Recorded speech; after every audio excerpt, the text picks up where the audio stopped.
La revue Rue Saint-Ambroise et l'association Rue du Conservatoire vous proposent Un si cruel été, nouvelle extraite du recueil Me souvenir de Myriam Linguanotto, paru aux éditions Rue Saint-Ambroise dans la collection Suite. Lecture Philippe Crubézy, musique Charlie Nelson.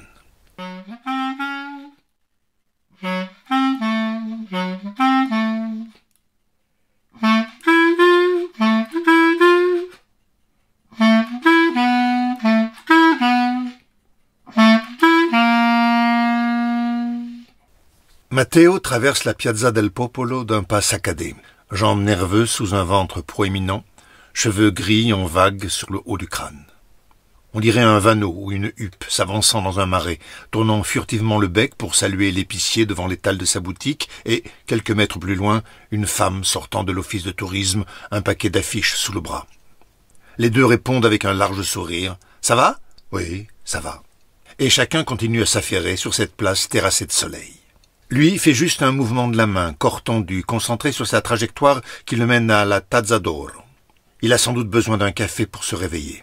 Hier soir, Matteo a voulu fêter la fin de l'exposition en ouvrant une bouteille de Montepulciano pour remercier ses deux assistants. Les œuvres emballées et rangées dans les caisses, il a prolongé la soirée seul en examinant ses comptes. 3 heures ont passé, ponctuées d'aller-retour au bar. Il a fini par trébucher sur le matelas étalé par terre où il s'est aussitôt endormi. Maintenant, assis en terrasse, sous la statue de Garibaldi, il contemple la cathédrale qui ceinture la place, sa façade en marbre rose et blanc et son entrée desservie par un escalier monumental, les bâtiments médiévaux qui l'encadrent, l'hôtel de ville et d'anciens palais.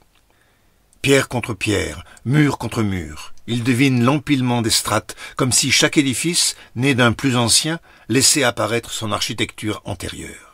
Il sort de sa poche une cigarette entamée et la rallume en prenant une large inspiration, visage de côté pour éviter la flamme du briquet. Après 2 ou 3 bouffées, il recule sa chaise pour s'abriter du soleil. Rappelle la serveuse pour commander une grappa. Depuis le vernissage, 2 mois plus tôt, Matteo n'est plus tranquille, d'autant moins qu'il perçoit que des tensions ou des forces extérieures tentent de faire dérailler sa cabale personnelle qui, par hérédité ou superstition, a fait du 8 et de ses multiples ses chiffres fétiches. Pour les 24 ans de sa galerie, 8 artistes exposaient chacun 3 œuvres pendant 8 semaines. Or, cette fois, les jeux ne se sont pas déroulés comme il l'avait envisagé. Ce fameux soir, un 25e tableau est venu redistribuer les cartes devant une centaine d'invités, de Rome ou de Todi et ses environs. Matteo a hésité avant d'accepter la proposition d'un des assistants qui voyait dans ce tableau un lien essentiel avec les autres artistes.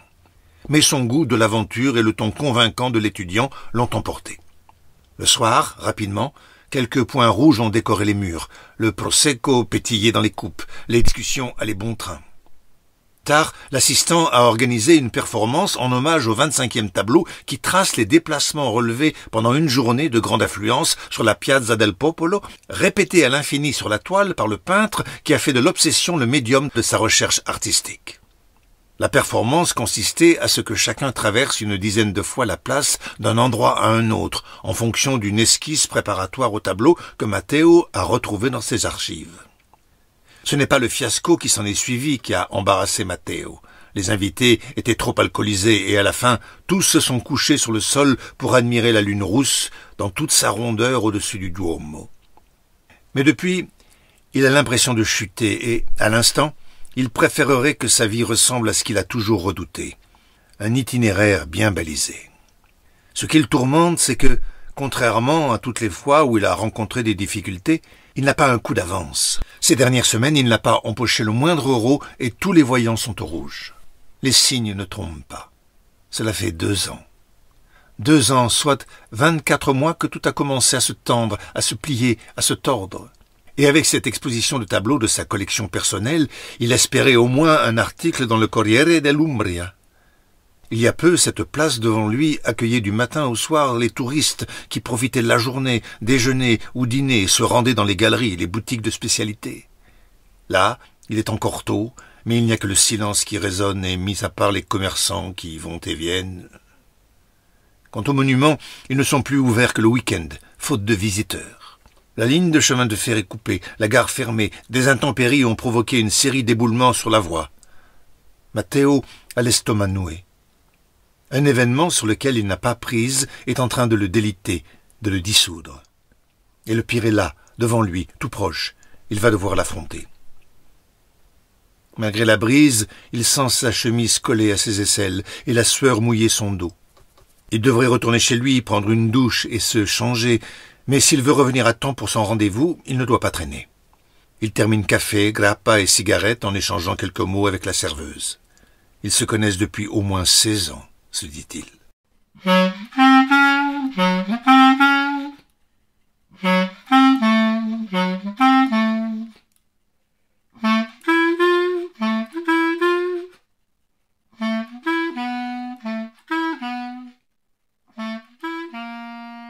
En juillet, les tournesols sont en pleine fleur. Des champs de blé, d'oliviers, de vignes et des forêts ponctuent le paysage. Des parcelles brunes alternent avec des taches plus claires, entrecoupées de hameaux dispersés jusqu'aux collines et de petites routes de campagne. Fenêtre baissée, Matteo vient de prendre la direction d'Izzalini. Au zénith, le soleil consume son bras appuyé contre la portière et répand une odeur de chaud dans le véhicule. La terre est craquelée là où le goudron la rejoint, la poussière tourbillonne dans l'air et des milliers de particules vibrent sur le pare-brise. Il ralentit, tourne sur un chemin bordé de cyprès et roule au pas jusque chez lui. Le sol est encore plus sec où des oliviers sont plantés, exactement 108 dans la terre cagneuse. Son premier souvenir, lorsque son père a acheté la maison, ce sont ces arbres. Ils avaient roulé depuis 1000 ans. Les chansons de Lucio Battisti entonnées à tue-tête étaient arrivées poussiéreux à force de se tromper de route. Avant de découvrir la maison, Matteo était descendu pour se dégourdir les jambes au milieu des prés vert argent. Le soleil baissait, le cri des cigales était assourdissant, et pour la première fois, enfant, il avait eu la certitude que tout pouvait finir. Depuis, combien de tempêtes et de canicules ces oliviers plus que centenaires ont-ils traversés? On dirait que toute l'énergie, celle de son père, puis la sienne, fournie pendant tant d'années pour vivre ou survivre, s'est concentrée dans cette terre et qu'un cercle éternel et vertueux existe où rien ne se perd. Il veut y croire. Mais désormais, n'est-il pas trop tard? Cette sécheresse qui sévit et ravage les plantations. Ce ciel qui, malgré les éclairs, ne se déverse pas. Cette terre qui brûle un peu plus chaque jour. Ces rivières sans eau et ce lac de Trasimeno qui dévoile ses rives à sec. Il soupire en observant sa maison, une bâtisse retapée pendant de longues années, au mois d'août, quand ses parents fermaient la galerie des Navigli à Milan. Celle-là même où il a appris à faire du vélo sur le sol en terre battue. Il y a aiguisé ses premières armes avec son père, même si la plupart des artistes rencontrés avec lui ne sont aujourd'hui plus de ce monde. Il a mis ses pas dans les siens pour sa maison, sa galerie, son métier. Et après lui, que restera-t-il? Tout n'est-il pas voué à disparaître? Matteo gare sa voiture à l'abri du soleil, sous un arbre, aperçoit ses chevaux dans le pré. Il coupe le moteur. Il n'est pas monté depuis plusieurs semaines à force d'aller-retour entre Todi et Milan. Surtout, il n'a pas eu le courage. Il fixe son cheval préféré, Mansour, le seul anglo-arabe sarde parmi 7 pur sang couchés dans le pré. Des larmes mouillent ses yeux. Le lendemain du vernissage, il l'avait scellé pour une balade dans la lumière rasante de la fin d'après-midi. Le pas de l'animal traînait, laborieux, ses flancs étaient humides. Le vétérinaire s'était inquiété et, chaque jour qui a suivi, les forces de l'animal ont décliné. Apathique, il reste de plus en plus longtemps immobile, respire bruyamment. Matteo sort lentement de sa voiture comme s'il voulait éviter d'attirer l'attention du cheval. Une femme, tasse à la main, paupières ensommeillées, descend les marches pour s'approcher de lui et caresse sa joue. Il l'embrasse en esquissant un sourire. Dans la cuisine, il s'assoit devant un bol de café, jette un œil au courrier sur la table. La femme s'installe près de lui, pose la tête sur son épaule, passe son bras derrière son dos. Sans rien dire, Matteo profite de ce moment de trêve. Puis son cerveau recommence à bouillonner. Le soir du vernissage, il a vendu 7 tableaux, ou disons plutôt que 7 collectionneurs se sont dit intéressés. D'ordinaire, il y en a toujours 2 ou 3 qui le rappellent les jours suivants pour anticiper le moment de réception de l'œuvre en échange d'un virement ou d'un chèque. Mais là, personne ne s'est manifesté, pas même ceux qu'il connaît bien. Il balaie la table d'une main, se dégage de l'étreinte pressante de sa femme pour se diriger vers le perron qu'il dévale en 2 enjambées. 3 chiens courent à ses côtés et sautent autour de lui. Matteo les évite pour marcher vers le pré où ses chevaux gambadent. Il les observe quelques minutes, puis s'approche de Mansour, qui est à terre, regard éteint, à peine un éclat dans l'œil. Il s'accroupit pour le caresser à rebrousse-poil, sans la peau moite, le peu d'énergie circuler dans les muscles. Mansour. Ça aussi, c'est un héritage du père, de leurs 4 années en Afghanistan. Et l'anglo-arabe sarde est son dernier cadeau de père à fils avant de mourir. Mansour, un cheval de feu, vigoureux comme aucun autre, toujours prêt au galop. Matteo pose la tête de l'animal sur son genou, passe la main du haut du crâne vers le naseau, sent le souffle fétide. 12 ans, c'est trop jeune pour me quitter, murmure-t-il à son oreille. Il sait pourtant que c'est une question de jours, d'heures peut-être, s'il a le courage. Même pas un dernier tour de piste, ensemble, même pas une traversée dans les bois. Sa joue est posée contre le naseau de l'animal. Qui va me regarder avec compassion, maintenant? Dis-moi. Qui va me montrer la voie les jours de grande lassitude? Il avait eu si peur la première fois que son père lui avait montré comment monter à crue. Il n'avait pas 10 ans. Effrayé, il avait vu les chevaux dévorer goulûment l'herbe d'un pré, leurs crins onduler pendant qu'ils galopaient. Il craignait de ne jamais pouvoir en maîtriser un. Depuis, il n'a plus jamais renoncé. Et avec Mansour, il a trouvé la complicité au moindre mouvement, à la moindre inflexion. Son premier réflexe, le matin, quand le chant des oiseaux est encore timide, est de pénétrer dans l'écurie pour l'entendre respirer.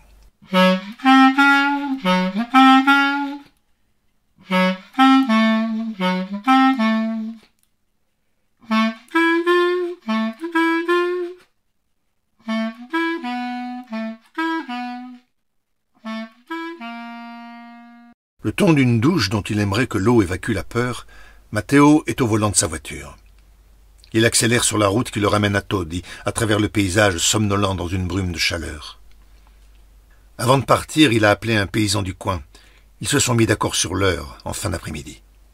Là, il ne veut plus y penser, mais il regrette que ses fils ne soient pas avec lui. Le soleil brûle sa peau, il a soif. Il se gare à Piazza Garibaldi, respire à plein poumon en profitant du point de vue sur la campagne égrenée de collines, traverse la place en soufflant, lève la grille protégeant l'entrée de sa galerie. L'odeur de tabac froid le saisit. Il ouvre grand la porte et allume une cigarette. Assis à son bureau, près de la baie vitrée qui le sépare de la rue, il examine son fichier en s'arrêtant sur certains noms, passe rapidement sur d'autres. Il a déjà appelé 4 acheteurs qui se sont déclarés le soir du vernissage. Aucun n'a répondu. Mais il devrait en rappeler 4 autres, on ne sait jamais. Et aussi vérifier sa comptabilité, aller voir la banque, tout un tas de petites choses à affronter. En tournant la tête vers la rue étroite, il voit les portes closes des 3 commerces. Des traces d'humidité marquent un sol que le soleil n'atteint jamais. Il inspire pour se calmer. Dans une semaine, le festival de musique va commencer. Quelques indices montrent que la vie reprend après 2 ans de pandémie, il en est sûr. Il n'y a qu'à voir ces Américains qui louent des villas avec piscine et qui, le soir, viennent visiter Todi, prendre l'apéritif Piazza del Popolo. Beaucoup achètent des maisons pour passer l'été, mais...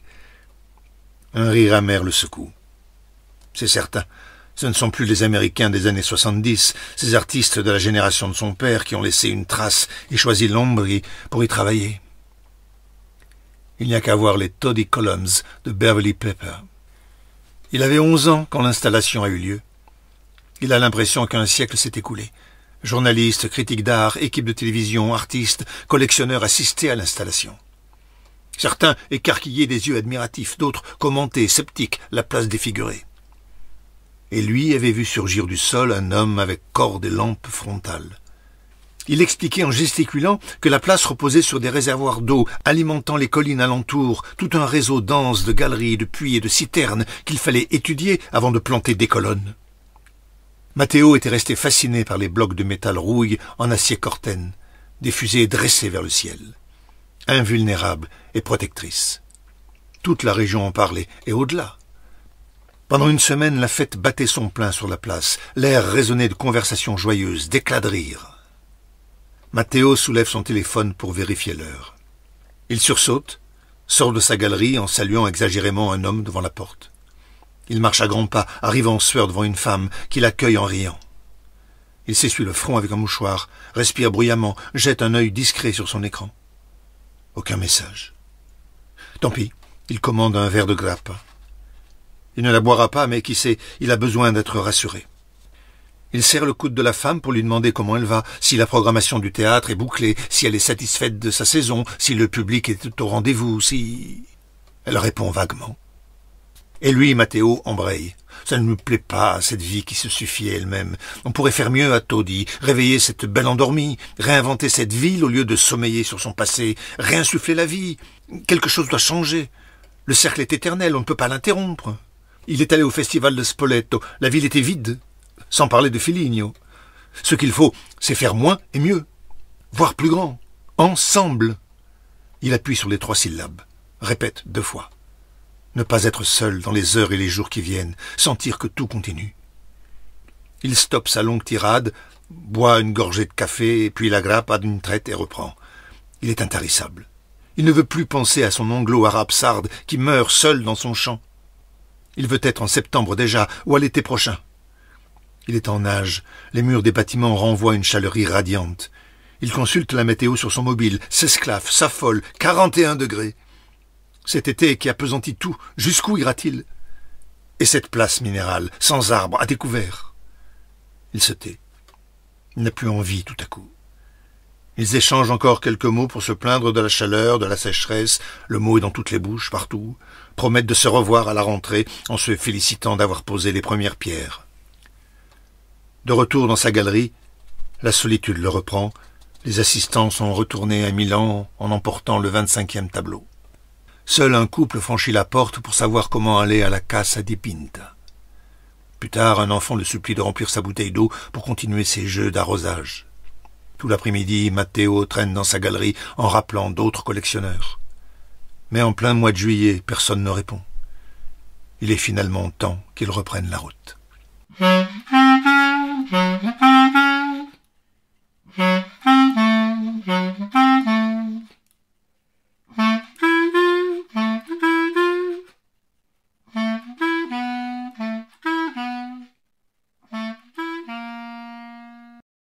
Matteo donnerait tout ce qu'il possède pour ne pas vivre les prochaines heures. Il a appelé son fils aîné. Trop loin pour le rejoindre rapidement, celui-ci lui a proposé d'arriver le surlendemain. Mais non, impossible, c'est vraiment tard. Il a déjà marché à reculons depuis une semaine. Par lâcheté, couardise, facilité. Il s'en est tenu à sa galerie, fuyant dès qu'il pouvait dans ses problèmes financiers. Et maintenant il est là, tétanisé, face à ses chevaux, face à Mansour. Pas un souffle ne vient perturber ce qui est tout autour, les arbres, les vignes, la poussière. Il avance dans une bulle d'air chaud qui se déplace au ralenti. Ses gestes sont longs, empesés, sa respiration courte. Ses mains tremblent. Il a peur. Il a ouvert l'écurie où il a fait apporter du foin, accompagne ses pur sang un par un d'une caresse vers la porte ouverte. Il observe chaque animal, fasciné de les voir si silencieux, presque mutiques. Il cherche à capter leur force pour ne pas plier. Quand il referme la porte, il les entend gratter le sol avec leurs sabots. Il s'agite. Il ne fait pas tout de suite attention à sa femme sur le perron, bras croisés sur la poitrine, qui ne le quitte pas du regard. Il ne perçoit pas non plus le paysan derrière lui, celui avec qui il s'est mis d'accord, accompagné de 2 autres hommes. Il s'éloigne de l'écurie en marchant lentement vers le pré. Il s'accroupit devant l'anglo-arabe sarde, étendu de tout son long dans l'herbe, pose une main sur sa tête qui repose à même le sol. L'œil est glissant, vaporeux. Les paupières bougent péniblement. Matteo s'allonge contre le cheval. Il veut sentir ses moindres mouvements à l'écoute des battements du cœur, ne plus rien voir ni entendre d'autre, juste oublier dans cette torpeur. Il discerne le souffle saccadé qui sort des naseaux de l'animal, épuisé. Il lui chuchote quelques mots à l'oreille, caresse sa crinière, l'embrasse. Il reste un long moment dans cette étreinte, lève la tête vers le ciel embrasé de lueurs violettes s'enroulant sur elle-même. Le silence fait écho, le sol vacille. Alors doucement, Matteo s'écarte. Tous ses membres sont douloureux, sa gorge sèche en étau, ses yeux comme du sable. Le paysan est arrivé tout près. À son signal, les 2 autres se sont rapprochés et en silence exécutent les gestes qu'ils ont déjà vus faire. Ils retiennent les pattes de l'animal au sol en prenant des précautions pour ne pas lui faire mal ni l'effrayer. Matteo immobilise la tête du cheval entre ses mains en se plaçant près de sa colonne vertébrale. Il continue à lui parler pendant que le paysan dégage le crin du front, frotte entre les deux yeux, dessine un petit cercle puis stabilise ses doigts. Mathéo se concentre sur la respiration de Mansour. Il ferme les paupières quand il voit le canon de l'arme se rapprocher. Il compte jusqu'à 8.